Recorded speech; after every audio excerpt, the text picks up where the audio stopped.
La fina lluvia de aquel miércoles por la tarde no lavó la suciedad acumulada en las aceras de Belo Horizonte, solo la hizo más viscosa y fría, penetrando la lana de mi abrigo como una silenciosa advertencia de que el otoño de la vida rara vez es amable con los solitarios. Bajé del taxi con la excesiva precaución que exigía mi nuevo y aterrador diagnóstico cardíaco, sintiendo el sobremarrón con los resultados de la prueba pesar pesadamente dentro de mi bolso de cuero como si llevara barras de plomo, no solo hojas de papel que decretaran científicamente mi fragilidad física. La fachada de la casa de 2 pisos, con sus paredes coloniales pintadas en un tono ocre que mi esposo y yo elegimos hace 40 años, debería ser mi abrazo reconfortante inmediato, el único lugar del mundo donde el ritmo errático de mi corazón pudiera finalmente calmarse con seguridad. Caminé hacia la puerta principal, ignorando la humedad helada que comenzaba a empapar las puntas de mis zapatos, anhelando desesperadamente el olor a madera vieja y cera de abejas que siempre me saludaba desde el otro lado, sin imaginar nunca que ese familiar aroma a hogar ya estaba siendo corrompido por una codicia tóxica que yo, en mi ceguera maternal, me negaba a ver con claridad. Mis dedos, aunque algo entumecidos por la artritis, aún conservaban la agilidad de 1000 sonatas de Chopin, y buscaron el manojo de llaves en el fondo de mi bolso, encontrando el frío, pesado y antiguo metal que había conocido cada secreto de esas puertas durante décadas. Introduje la llave principal en la cerradura con la seguridad automática de quien repite un gesto sagrado de pertenencia, pero el metal encontró una barrera inesperada, un obstáculo rígido y desconocido que rechazó mi entrada con una violencia silenciosa y mecánica. Lo intenté de nuevo, forzando mi muñeca con incredulidad, sintiendo el pánico subir por mi garganta como bilis amarga y caliente, pero la llave no giraba, no encajaba, ya no pertenecía a ese agujero plateado y moderno que brillaba con una novedad insultante incrustada en la noble madera de mi sólida puerta. El temblor comenzó en mis manos y se extendió violentamente a mis rodillas, el manojo de llave se resbaló de mis dedos temblorosos, cayendo con un ruido sordo y patético en el charco de agua sucia a mis pies, manchando de barro el gastado llavero de cuero que Ricardo me había regalado el día de la madre, que ahora parecía pertenecer a otra vida. La verdadera humillación,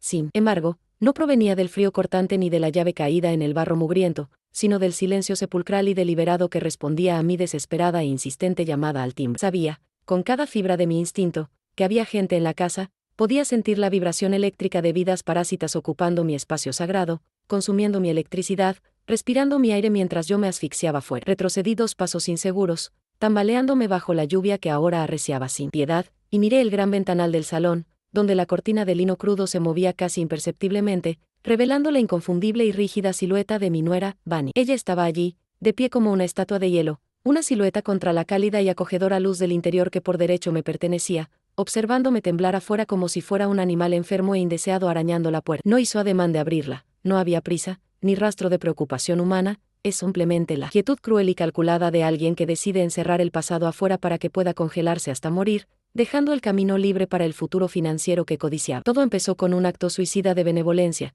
de esos que solo las madres cegadas por el amor y la culpa son capaces de cometer contra su propia paz mental. Hace exactamente 6 meses, Ricardo apareció en mi puerta con esa mirada perdida que siempre me desarmaba, trayendo consigo a una Vania falsamente humilde y la lamentable historia de una renovación interminable en su apartamento. Abrí los brazos y las habitaciones de invitados, creyendo que llenaría el silencio resonante de esta casa con risas y calidez familiar, ignorando la advertencia instintiva que mi estómago revuelto intentaba darme. No fue una invasión armada, sino una infiltración lenta y calculada, como el moho que crece silenciosamente tras el lujoso papel pintado. Trajeron cajas que nunca se desempaquetaron y una rutina ruidosa que, día tras día, marginaba mi presencia de mi propia rutina, transformando a la dueña de casa en una invitada indeseada que necesitaba pedir permiso para usar su propia cocina. La trampa fatal, sin embargo, no consistía en cajas de mudanza, sino en un montón de papeles burocráticos y una taza de té servida con una sonrisa de víbora en una soleada tarde de martes. Ricardo, con la voz entrecortada por una teatral preocupación por mi salud y los complejos trámites de mi seguro médico, dejó el poder notarial sobre la mesa de Palisandro, jurando que solo era para evitar colas innecesarias en hospitales y bancos. Yo, insensata y debilitada por el dolor reciente y el cansancio de la edad, tomé la pesada pluma de tinta permanente y firmé mi sentencia de muerte, otorgando plenos poderes a un hijo al que consideraba mi protector, pero que en realidad actuaba como el débil títere de una esposa voraz. Ese tembloroso garabato en el papel blanco fue el momento exacto en que dejé de ser la respetada matriarca y me convertí, a sus ojos legales y prácticos, en un activo financiero que debía liquidarse a la primera oportunidad. Nuestra relación se deterioró a un ritmo vertiginoso en cuanto se secó la tinta, transformándose en una pesadilla de microagresiones diarias diseñadas para cuestionar mi cordura y socavar mi autoestima. Vania empezó a esconder mis gafas, a cambiar de lugar mis medicamentos y a insistir, con un tono condescendiente e irritante, en que estaba confundida o olvidadiza. Cada vez que me quejaba de que me faltaba algún objeto personal o dinero en la cartera, era una manipulación cruel y sistemática. Apagaba la calefacción de mi habitación en mitad de la noche y por la mañana juraba que tenía demasiado frío debido a mi edad avanzada,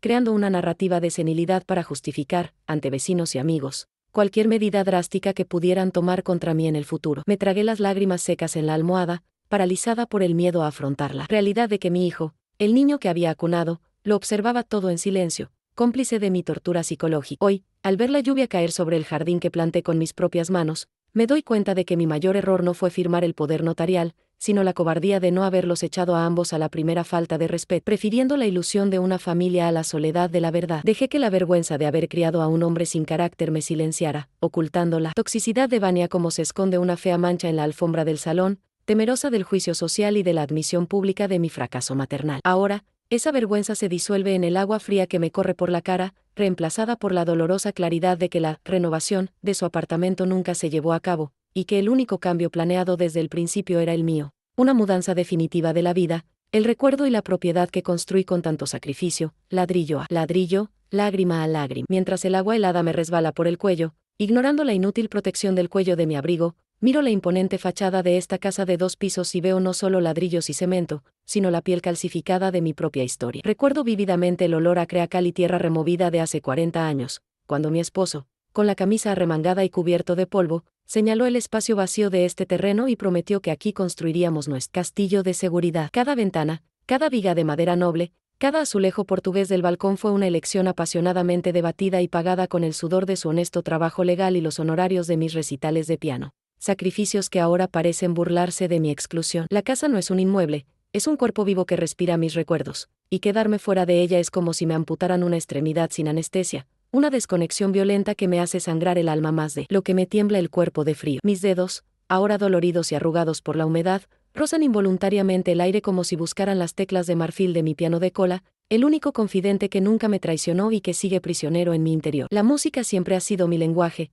mi forma de ordenar el caos del mundo en armonías perfectas, pero desde la muerte de mi esposo, el silencio de la casa se ha convertido en una partitura incompleta, llena solo por el ruido disonante del televisor de Vania y los suspiros de resignación que dejo escapar por los rincones. Siento una añoranza física por el peso de sus manos sobre mis hombros mientras tocaba Chopin, una sólida protección que ha desaparecido, dejándome expuesta a depredadores que no entienden que el arte y la memoria valen más que el oro que codicia. La viudez no solo me arrebató a mi compañera, me arrebató mi escudo, dejando a la sensible pianista a merced de un público cruel que no aplaude.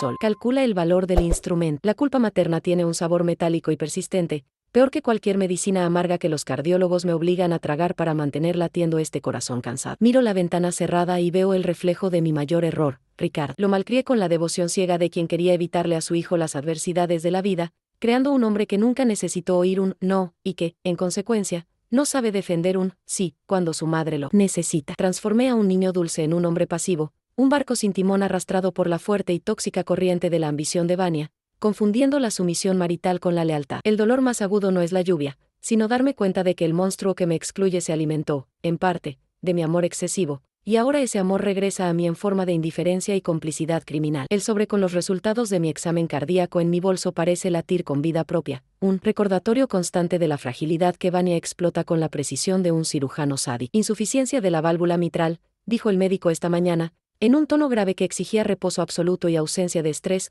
una receta que suena a broma macabra frente a mi realidad actual sobre la acera mojada. Saben que mi corazón es una bomba de relojería, veo en los ojos de Vania, cuando me asusta a propósito o me arma discusiones sin sentido, el deseo velado de que el mecanismo falle de una vez por todas, ahorrándoles el trabajo de la expulsión y acelerando la herencia. El miedo a una muerte solitaria, a caer y que nadie me recoja, siempre ha sido mi fantasma nocturno, y usan este terror como una correa, apostando a que aceptaré cualquier humillación con tal de no morir solo en una fría habitación de hospital. Cierro los ojos un instante y puedo recorrer mentalmente cada centímetro del interior de mi casa, sintiendo texturas que ahora me niega la impersonal cerradura digital. Sé exactamente dónde cruje el suelo de la biblioteca en la tercera tabla, reconozco la desgastada suavidad del sofá de terciopelo donde amamanté a mi hijo, huelo la lavanda y la madera vieja que emanan de los armarios empotrados en días lluviosos como hoy. Estas sensaciones son mis anclas de cordura, prueba de que existo y ocupo un espacio en el mundo, y estar privada de ellas es un intento de borrado existencial. Vania no solo cambió una cerradura, cortó el cordón umbilical sensorial que me conecta con mi identidad,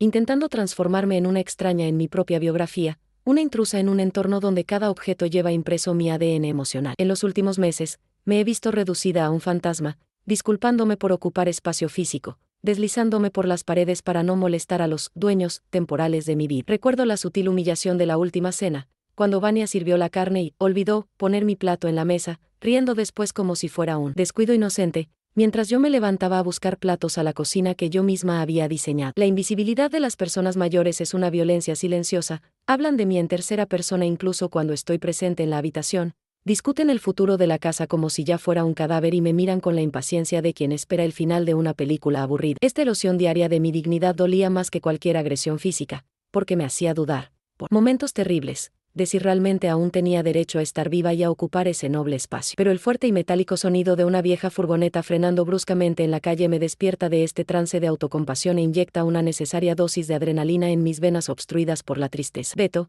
el cerrajero que encontré en una frenética búsqueda en Google desde mi teléfono, baja del vehículo con su caja de herramientas y una mirada atenta que contrasta violentamente con la ceguera selectiva de mi hijo. Él no ve a una anciana desechable, ve a una clienta en apuros, a una señora respetable abandonada bajo la lluvia, y esta validación externa es la chispa que necesitaba para encender mi determinación. Me limpio la cara con el dorso de la mano, enderezo mi postura encorvada por el dolor y decido, con la fría furia de quien no tiene nada que perder, que hoy no seré la víctima que llora en la acera. Entraré en mi santuario, aunque tenga que derribar las puertas del infierno para reclamar lo que es mío. Beto, el cerrajero, se acercó a la puerta no solo con herramientas, sino con una humanidad de la que carecía en mi propia casa. Echó un vistazo a la ventana donde aún se asomaba la sombra de Vania y, con el ceño fruncido, percibió de inmediato la anomalía de la situación. No hizo preguntas indiscretas sobre por qué una distinguida dama se había quedado fuera de su mansión bajo la lluvia, pero su mirada de indignación contenida al ver mi mano temblorosa sosteniendo mi documento de identidad fue un bálsamo silencioso para mi dignidad herida. Mientras manipulaba la puerta electrónica con admirable destreza técnica,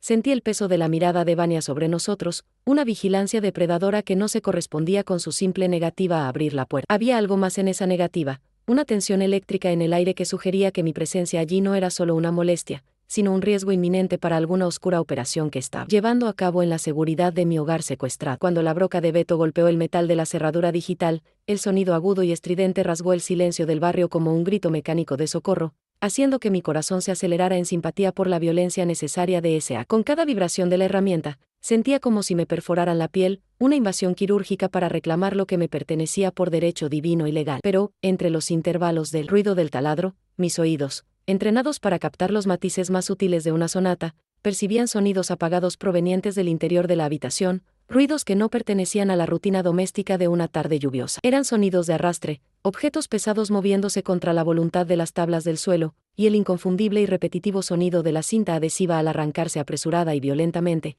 el sonido plástico del embalaje que me revolvía el estómago. Fue en ese momento de suspenso y ruido que el recuerdo de mi difunto esposo, Otavio, invadió mi mente con la claridad de un trueno, sacando a la luz un secreto que había enterrado bajo capas de dolor y olvido. Otavio, un brillante abogado paranoico ante la volatilidad de la economía, solía decir que los bancos quiebran, pero los muros permanecen, y transformó la estructura de esta casa en una bóveda viviente, ocultando el fruto de décadas de trabajo en dobles fondos y compartimentos secretos. Compró certificados de lingotes de oro en los años 90, papeles que hoy valen una fortuna, y los escondió no en una caja fuerte obvia, sino en las entrañas de la casa, diciendo que solo debían tocarse en caso de guerra o ruina total. Vania, con su vulgar avaricia, sin duda presentía la existencia de algún valor oculto, quizá escuchando viejas conversaciones o rebuscando entre los documentos de la oficina, pero desconoce la arquitectura secreta que diseñó Otavio. Busca un tesoro con un mapa que no sabe leer. La ansiedad se convirtió en un terror gélido al comprender que la frenética actividad en mi interior no era solo una mudanza,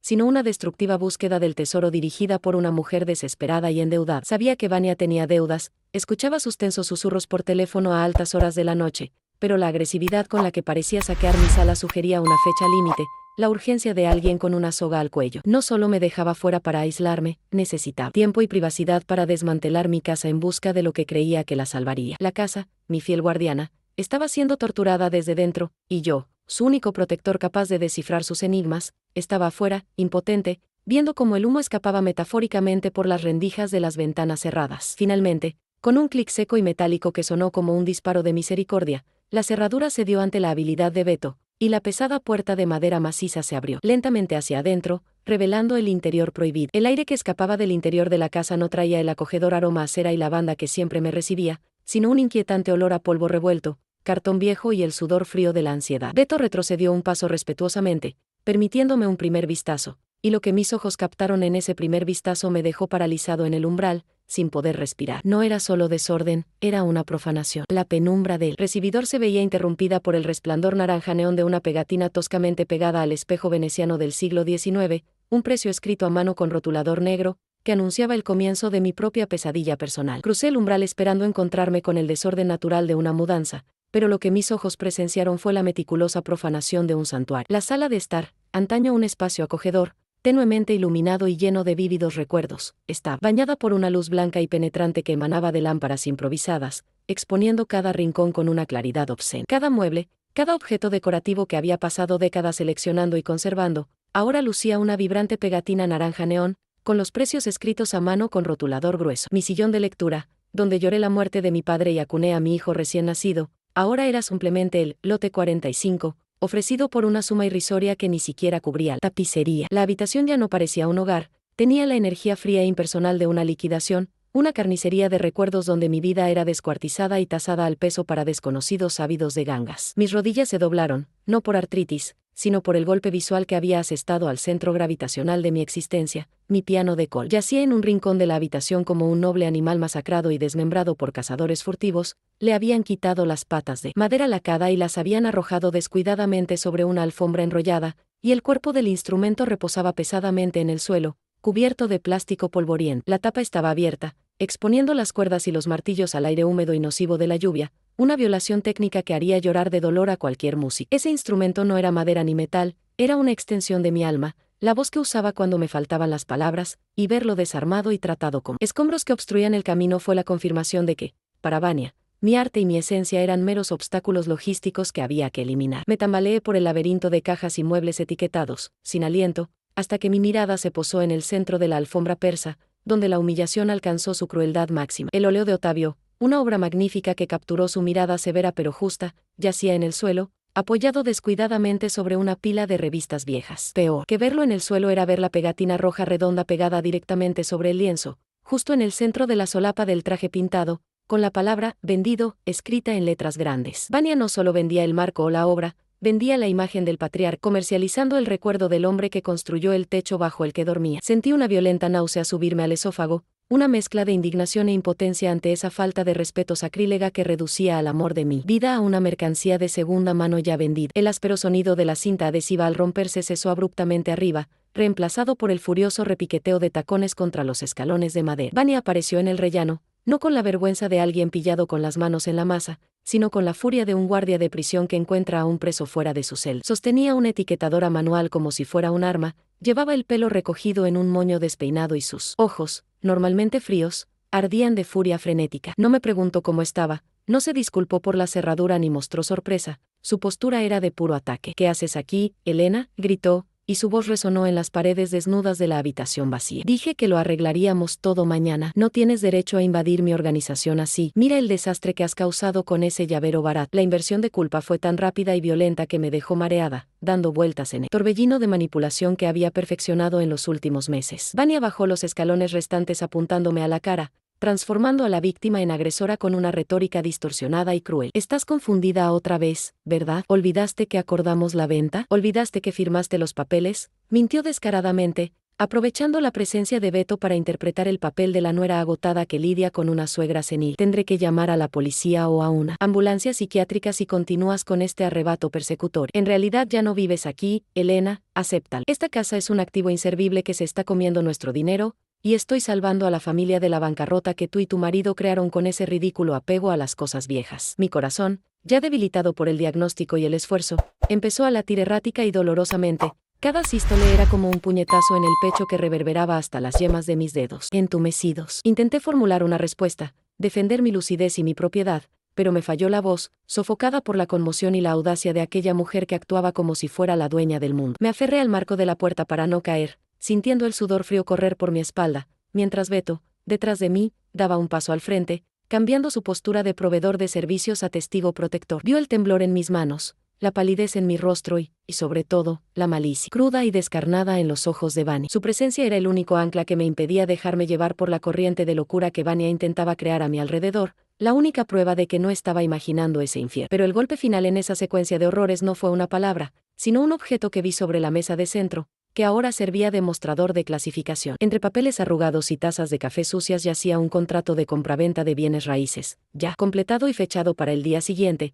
con un valor que era una fracción insultante del valor real de la casa. Junto a él, un folleto brillante de una residencia de ancianos, pero no una de lujo como Ricardo había prometido, sino una institución pública precaria a las afueras de la ciudad. La realidad me cayó encima con el peso de una losa de hormigón. No había plan de renovación, ni cuidados, ni familia. Solo había un desalojo programado para el amanecer, una liquidación total de mi vida, para cubrir el agujero financiero que su avaricia había acabado. Tenía menos de 12 horas antes de ser barrido de mi propia historia como polvo indeseado. Beto, que hasta ese momento no había sido más que una sombra funcional con un taladro en la mano, dio un paso decisivo, rompiendo la burbuja de abuso que Vania intentaba inflar a mi alrededor. No gritó, pero su voz firme, cargada de una moral inquebrantable, atravesó el discurso histérico de mi nuera como una cuchilla fría. No va a llamar a nadie, señora, dijo, colocándose físicamente entre ella y yo, una barrera humana improvisada de overoles azules y olor a grasa. La casa está a nombre de esta señora, lo vi en su identificación, y lo que está sucediendo en esta habitación no es una organización, es destrucción de propiedad. No voy a irme de aquí y dejar que echen a una anciana enferma y empapada de su propia habitación. Si llama a la policía,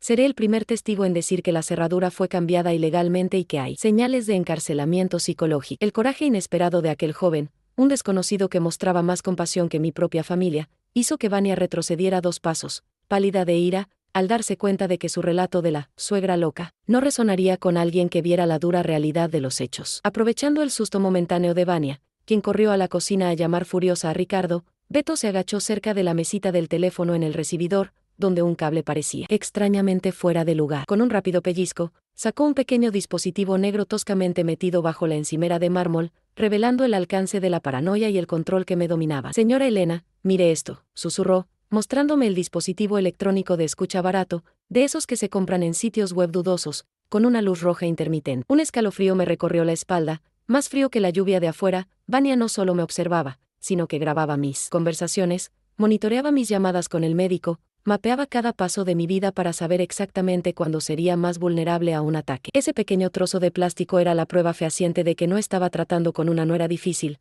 sino con una criminal meticulosa que había convertido mi casa en una prisión panóptica donde no tenía secretos ni privacidad. Con el corazón latiéndome con fuerza ante la revelación del espionaje, le pedí a Beto que montara guardia en la puerta de la sala y corrí al baño de visitas, la única habitación que, al estar completamente alicatada, podría ofrecer algo de privacidad acústica contra otros posibles micrófonos. Me temblaban tanto las manos que apenas podía desbloquear la pantalla del celular, pero el instinto de supervivencia guió mis dedos hasta el contacto de emergencia. La doctora Lucia, abogada jubilada y fiel amiga de décadas, la única persona que conocía la brillante mente legal de Ottavio tan bien como yo. Cuando respondió, su voz, ronca y serena, fue el refugio que necesitaba para no desplomarme en pan. Solté la información en susurros urgentes, el cambio de cerradura, la subasta clandestina, las escuchas telefónicas, la amenaza de internamiento, y oí su respiración acelerarse al otro lado de la línea, transformándose de una amiga preocupada en una despiadada estratega legal. Elena, escúchame con absoluta atención, dijo Lucía,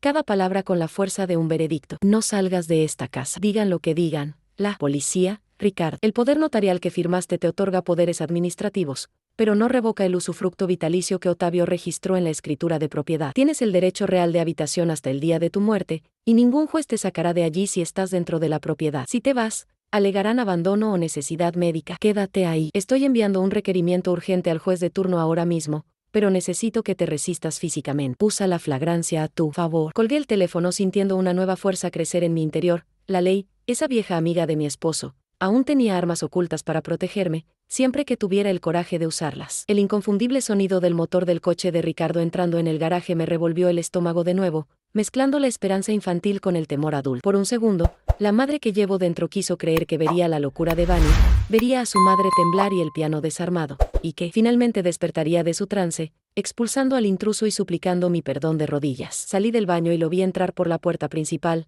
agitando su paraguas mojado con irritante indiferencia, como si llegara a cenar el domingo y no al escenario de un crimen moral. Evitó de inmediato mi mirada, fijando su mirada cobarde en las cajas apiladas y en la imponente figura de Vania, que ya lo esperaba con los brazos cruzados y una expresión de victimización indignada. Su postura era encorvada, derrotada incluso antes de que comenzara la batalla, un hombre que ya había entregado su alma a cambio de un conveniente silencio conyugal. Ricardo se acercó a mí, pero no me abrazó, mantuvo una distancia prudencial, como si mi dolor fuera contagioso. Madre, por favor, no me compliques las cosas, dijo, con la voz débil y patética en el resonante pasillo. Vania tiene razón. Ya no puedes con una casa tan grande. Encontramos un lugar maravilloso, con enfermeras las 24 horas, donde te tratarán como a una reina. Esta venta es necesaria, Mad.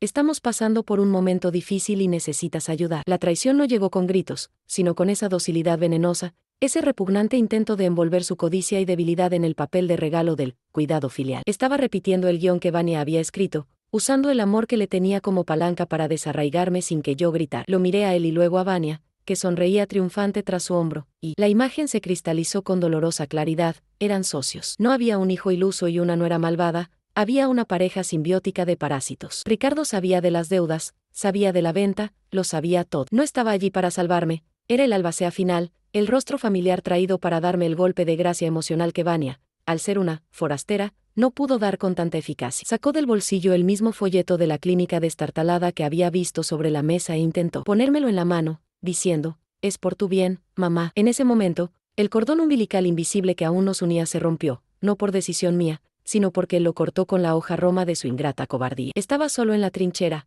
pero, paradójicamente, la certeza de su traición mató mi esperanza y, con ella, mi miedo a lastimar. Retrocedí instintivamente al tacto de Ricardo, sintiendo una repulsión física que jamás imaginé sentir por el hijo que amamanté. Su piel parecía manchada con la misma sustancia pegajosa y sucia de mentiras que cubría aquella habitación. Al apartarme, mi mirada, ahora agudizada por la adrenalina de la supervivencia, recorrió la habitación con una nueva perspectiva detectivesca, ignorando las etiquetas de precios para centrarse en la destrucción estructural que había pasado desapercibida en la conmoción inicial. El panel de yeso que habíamos instalado en la última reforma tenía agujeros irregulares, como si alguien lo hubiera perforado. Buscando algo sólido detrás, el zócalo de madera noble cerca de la chimenea había sido arrancado con violencia, dejando al descubierto el ladrillo visto y décadas de polvo acumulado. No se trataba de una mudanza apresurada ni de una venta rápida de muebles, era una exhumación. Estaban destripando la casa, buscando en las entrañas del edificio algo específico, valioso, lo suficientemente pequeño como para ocultarlo, pero lo suficientemente grande como para justificar una devastación tan frenética. La confirmación de mi presentimiento llegó en un susurro siseante,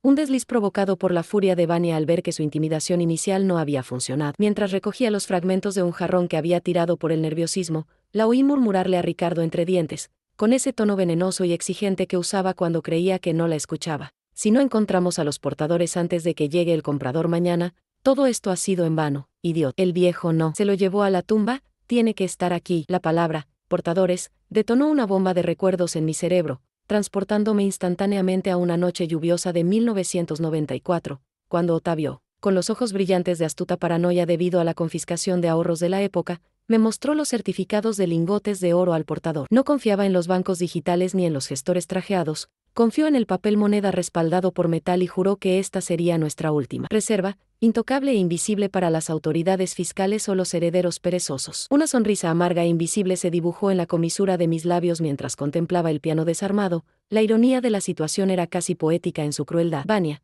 en su brutal ignorancia, había arrancado las patas del instrumento y dejado la tabla armónica expuesta, creyendo que la fuerza bruta revelaría los secretos de un hombre sofisticado como Otavio. Lo que ella no sabía, y que Ricardo nunca tuvo la sensibilidad musical para aprender, es que el secreto no estaba escondido dentro del piano como en una caja fuerte común, sino en su mecanismo. Había una secuencia de notas, una armonía disonante específica que, al tocarse con el pedal de sordina pisado, activaba un compartimento de fina carpintería diseñado a medida por un luthier alemán. Podrían destrozar el piano en 1000 pedazos con hachas y nunca encontrar los papeles, porque destruir la estructura bloquearía el mecanismo para siempre. El secreto requería delicadeza, arte y conocimiento, todo lo que Vania despreciaba. La tensión en la sala se hizo palpable, densa como el polvo de yeso que flotaba bajo la luz de la linterna de Beto, cuando Vania, frustrada por la falta de resultados, agarró una palanca y se dirigió a la biblioteca contigua. Debe estar en los libros, Ricardo. A ese viejo pretencioso le encantaba esconder dinero en todos esos papeles inútiles, gritó,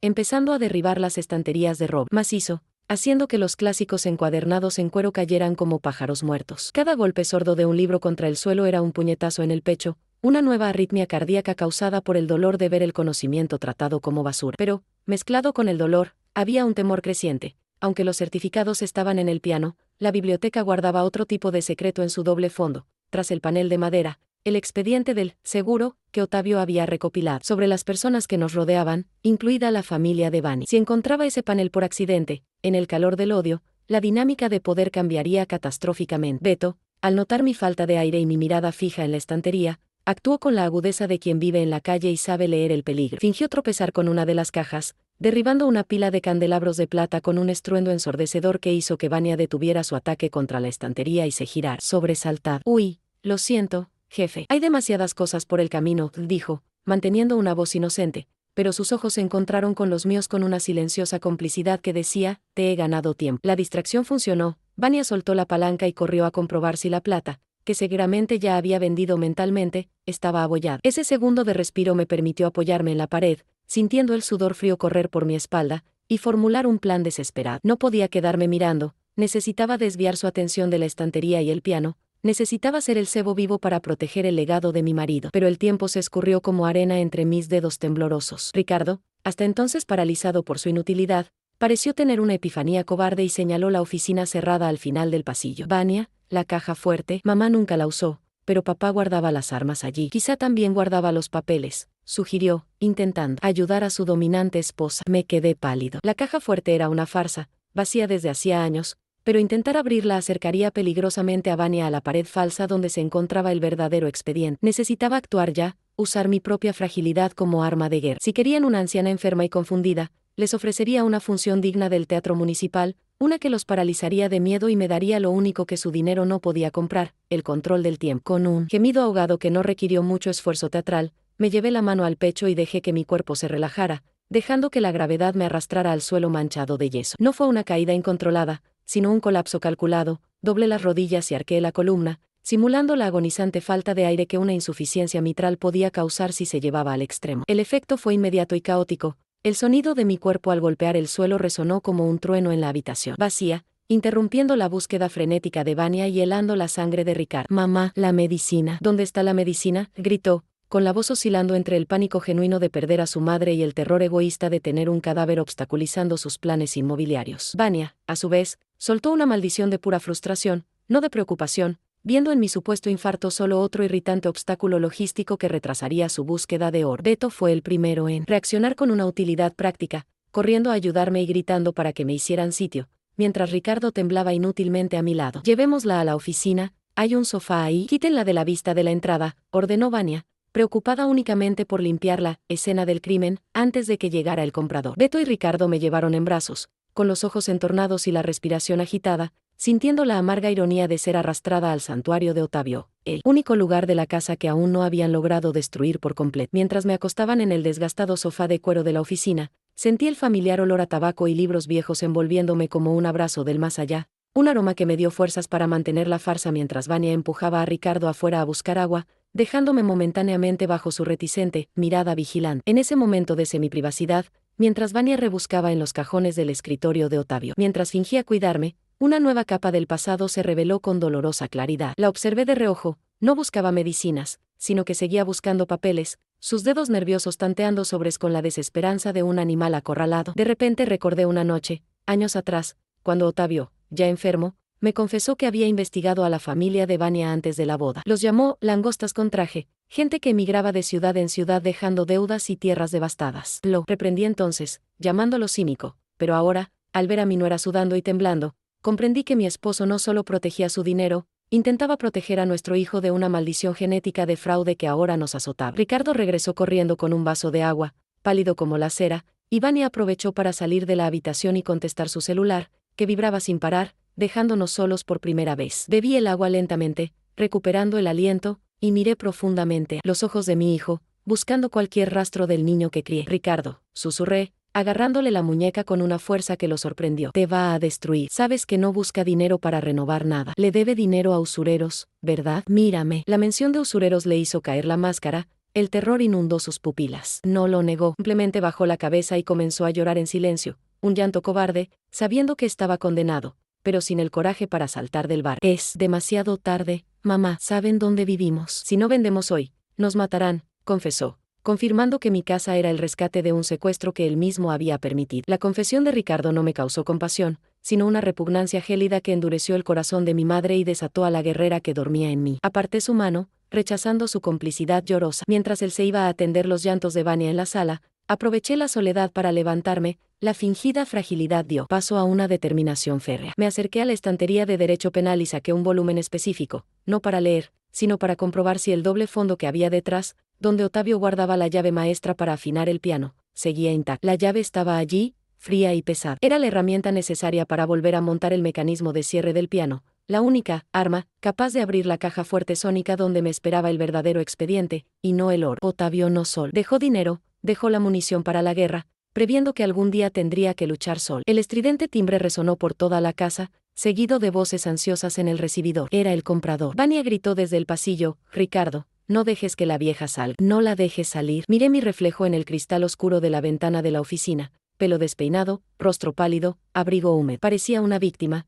pero al apretar la llave de afinación en el bolsillo, me sentí como un depredador. La humillación, el miedo, la tristeza, todo destilado en gasolina de alto octanaje. Creían haber encerrado el problema en la oficina, pero en realidad, solo me habían dado el tiempo necesario para armarme. Respiré hondo, enderecé la columna ignorando el dolor de espalda y caminé hacia la puerta. No iba a esconderme. Iba a mi escenario, a mi piano, a mi gran final. Abrí la puerta de la oficina no como la viuda temblorosa que habían arrastrado hasta allí, sino como la legítima dueña, a punto de expulsar a los invasores de su territorio soberano. En la sala, la escena era patética. Vania, con su sonrisa de vendedora desesperada, intentaba seducir a un hombre de traje gris, el comprador, que miraba las vigas expuestas con una mezcla de codicia y duda. Mi entrada fue silenciosa, pero tenía el peso tectónico de un cambio de atmósfera. Caminé con la espalda recta, ignorando el dolor en las articulaciones, y me detuve en lo alto de los 3 escalones que separaban el recibidor de la sala principal. La luz blanca de las farolas se reflejaba en mi cabello blanco, creando un aura de autoridad que hizo que el comprador se callara a media frase. Vania giró sobre sus talones,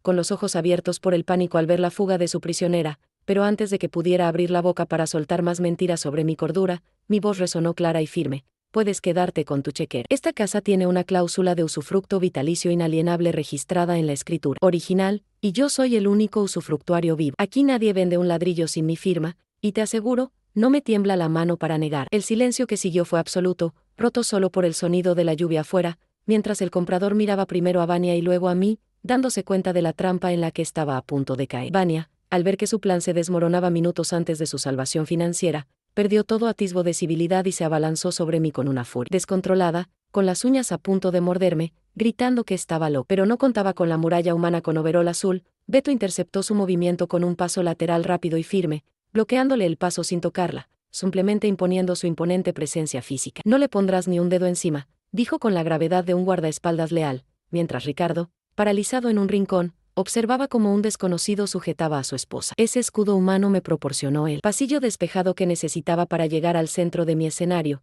el piano desmontado. Me arrodillé junto al cuerpo de madera de mi instrumento, no con reverencia fúnebre, sino con la precisión de un mecánico. Vania gritaba insultos de fondo, pero sus sonidos se convertían en un ruido blanco irrelevante. Mi mundo se reducía a ese mecanismo. Con la llave de afinación que recuperé de la oficina, ajusté rápidamente la tensión del pedal de una corda suelto y volví a colocar la pieza de bloqueo lateral que Vania, en su brutal ignorancia, había dejado colgando. Mis dedos, guiados por décadas de memoria muscular, encontraron el punto exacto de presión en la madera bajo el teclado. Era un secreto que Ottavio había diseñado, inspirado en los antiguos secreteres franceses, una combinación de tensión mecánica y vibración sonora. No necesitaba tocar una pieza entera, solo necesitaba un acorde, una frecuencia específica que hiciera que la madera hablara. Con el mecanismo preajustado, coloqué las manos sobre las teclas expuestas, sintiendo el frío marfil bajo mi piel cálida. Respiré hondo, ignorando el caos que me rodeaba, y toqué un acorde de do menor con una séptima disonante, pisando el pedal simultáneamente con toda la fuerza. El sonido resonó bajo e imperfecto,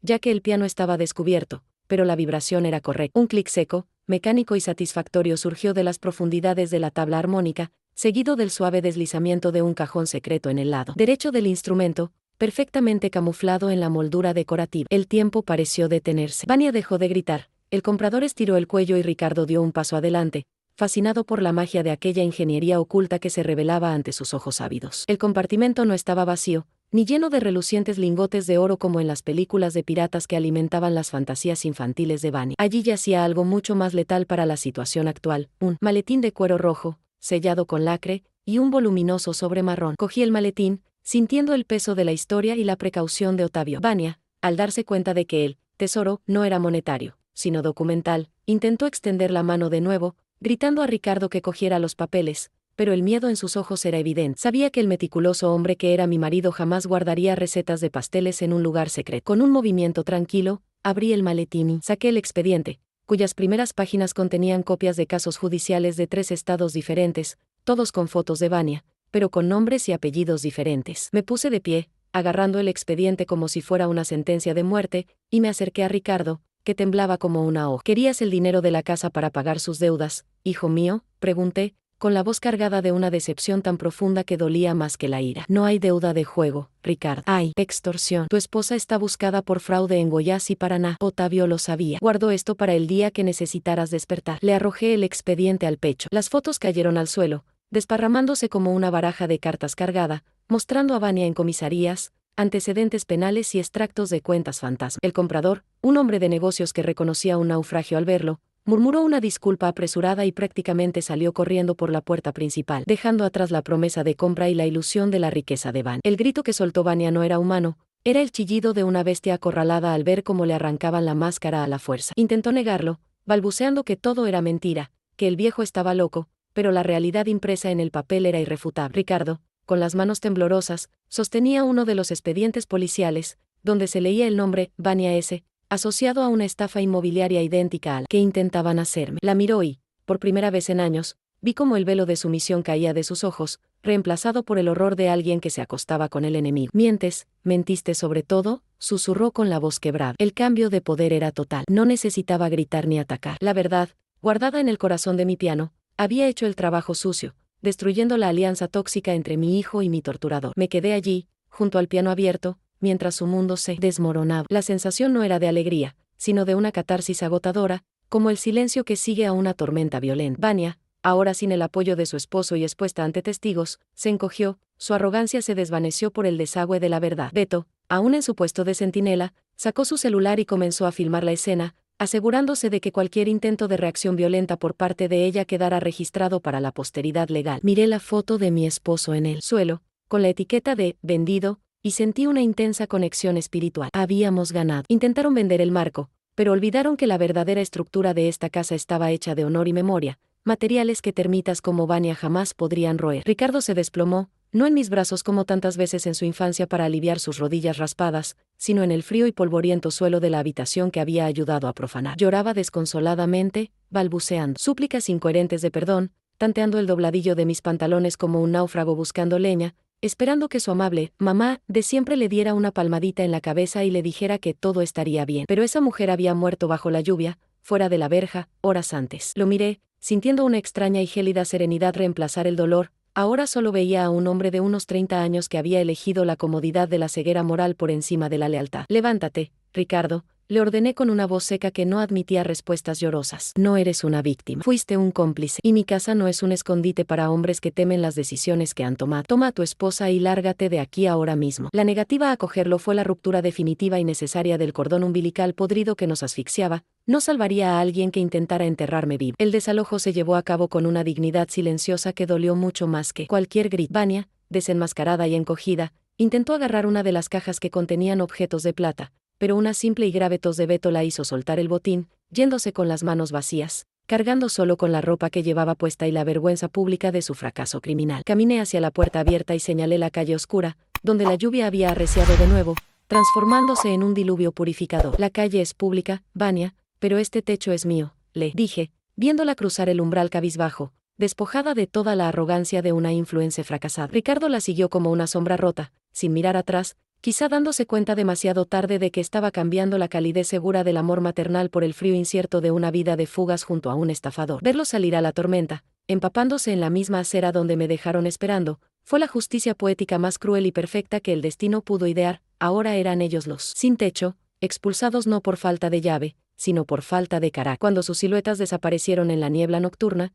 cerré la pesada puerta de madera maciza. El chasquido del pestillo al encajar en el marco no era solo un ruido mecánico, era el sonido de una guillotina cortando el pasado, separando a la sumisa Elena de la soberana Elena. Apoyé la frente en la fría madera de la puerta un instante, sintiendo los latidos de mi corazón, no con la arritmia del miedo, sino con el ritmo fuerte de quien ha sobrevivido a una guerra doméstica. La sensación de soledad que tanto temía no llegó, en su lugar, surgió una espaciosa plenitud, una libertad embriagadora al saber que el aire dentro de esas paredes ahora era exclusivamente mío, no compartido con parásitos que drenaban mi energía vital. Había recuperado mi espacio físico, pero, más importante aún, había recuperado mi autonomía psicológica. Descubrí, de la forma más dura posible, que la soledad digna es infinitamente preferible a la compañía tóxica, y que mi miedo a morir solo era la única arma que tenían contra mí. Ahora, sin miedo, era invencible. Beto, que lo había observado todo con el respeto de un soldado que custodia un templo, se acercó discretamente y me entregó el manojo de llaves que había dejado caer en el barro esa misma tarde. Las había limpiado. El metal brillaba de nuevo,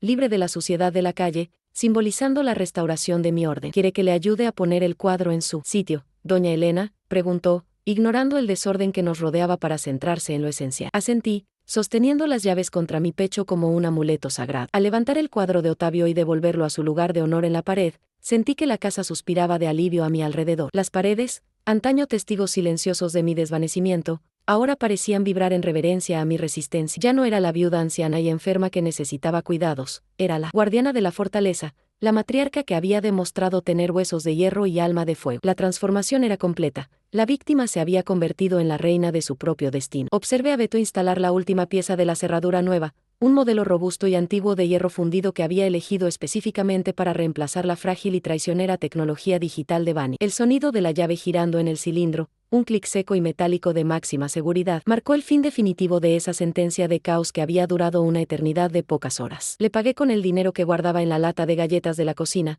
una reserva que Vania, en su búsqueda de grandes tesoros, había descuidado, y estreché su mano manchada de grasa con las mías, en un gesto de gratitud indescriptible. Cuando se fue, llevándose consigo el taladro y el testimonio de mi casi ruina, el silencio que inundó la casa no fue el aterrador vacío que temía, sino una densa y reconfortante manta de paz, como si el propio edificio liberara el aire que contenía en sus pulmones de mampostería. Cerré la puerta desde dentro, asegurándola con el pestillo y la cadena, y por primera vez en meses, ese gesto no fue de prisión, sino de protección sagrada contra el mundo exterior. Sola, caminé lentamente por la sala, que aún conservaba las cicatrices de la reciente batalla bajo la luz implacable de las farolas. Empecé a despegar, una a una, las etiquetas naranjas de precio que profanaban mis muebles, rasgando el papel adhesivo con una satisfacción visceral. Cada etiqueta que quitaba era un pedazo de mi dignidad que se restauraba, una reafirmación de que mi historia no estaba a la venta en una liquidación. Limpié la mancha de pegamento del espejo veneciano con la manga del abrigo y me miré. Tenía el pelo despeinado, el maquillaje corrido por la lluvia y el sudor, y las ojeras eran profundas como cráteres, pero los ojos que me devolvían la mirada ya no eran los de una anciana asustada esperando la muerte. Eran los ojos de una superviviente, brillando con la ferocidad de quien había cruzado el infierno y regresado cargando con la cabeza del diablo. La vieja inútil había muerto en la acera, la que estaba allí era la dueña de la casa, y esta mujer exigía respeto incluso ante su propio espejo. Me acerqué al piano, que permanecía abierto y vulnerable en el centro de la sala, como un soldado herido que se negaba a abandonar el campo de batalla. No tenía fuerzas para volver a colocar las patas ni la tapa, pero eso ya no importaba. Su estructura expuesta parecía encajar con mi alma, despojada de artificios y protecciones sociales. Me senté en el banco, sintiendo la madera crujir con familiaridad bajo mi peso, y pasé mis dedos temblorosos por las teclas, acariciando el frío marfil que tantas veces había sido mi único refugio contra la tristeza. El dolor en el pecho, esa angina constante que el médico me había diagnosticado esa mañana, parecía haber cambiado de naturaleza, ya no era un signo de insuficiencia cardíaca, sino la prueba de que trabajaba duro, bombeando sangre caliente y viva a un cuerpo que se negaba a rendirse. Estaba enfermo, sí, y físicamente frágil, pero descubrí que la verdadera fuerza no reside en la salud de las arterias, sino en la integridad de la columna vertebral moral que nos mantiene en pie. Mis pensamientos vagaron brevemente hacia la calle oscura y lluviosa donde Ricardo y Vania debían estar ahora, quizá discutiendo en un coche, quizá buscando un hotel barato, cosechando los amargos frutos de su ambición desmedida. Sentí una punzada de dolor, no por la pérdida de mi hijo, sino por la muerte de la ilusión que albergaba sobre él. Durante años, había alimentado la esperanza de que mi amor maternal bastaría para sanar su débil carácter, pero hoy aprendí la lección más dura de la maternidad: no podemos salvar a quienes deciden ahogarse, e intentarlo solo sirve para arrastrarnos con ellos. Ese cordón se cortó. La soledad que ahora me envolvía no era abandono, era desintoxicación. Estaba sola en esa inmensa habitación, sin mi hijo, sin mi nuera, sin mis nietos, pero rebosaba de mí misma, llena de una presencia que había descuidado durante demasiado tiempo en favor de otros, mi propia compañía. Coloqué mis manos en posición de ataque sobre el teclado, respirando profundamente el aroma a polvo, lluvia y cera vieja. No elegí una triste pieza de Chopin ni un melancólico nocturno. Mis dedos, guiados por un instinto primario de celebración, buscaron un acorde profundo, complejo y disonante, una armonía que exigía fuerza y resolución. Presioné las teclas con firmeza, y el sonido explotó en la caja de resonancia abierta, reverberando en los altos muros, subiendo por la escalera, llenando cada rincón vacío donde una vez habitaron mentiras. La nota permaneció en el aire, vibrante e imperiosa, sacudiéndose el polvo y declarando a los cuatro vientos que esta casa tenía una voz, y esa voz era la mía. El sonido no se disculpó, no pidió permiso, ocupó el espacio con la autoridad del trueno, anunciando que el reino estaba una vez más bajo el mando de su legítimo soberano. Mientras la vibración final del acorde se disolvía en el respetuoso silencio de la habitación, cerré la tapa del teclado y apoyé las manos en mi regazo, sintiendo una paz absoluta, sólida como los cimientos que mi esposo había puesto en este suelo. El misterio de los certificados de oro y las deudas se resolvió, pero el verdadero misterio revelado fue el de mi propia capacidad de reinvención. Miré la puerta cerrada, las ventanas cerradas a la tormenta, y sonreí. Creyeron que me aislaban del mundo para matarme de tristeza, pero terminaron encerrándome en el único lugar donde soy indestructible. Puede que llueva afuera, que el tiempo corroa mi cuerpo y que el mundo olvide mi nombre, pero aquí dentro, entre mis recuerdos y mi música, soy eterno. La casa soy yo, y nosotros dos, por fin, estamos en paz.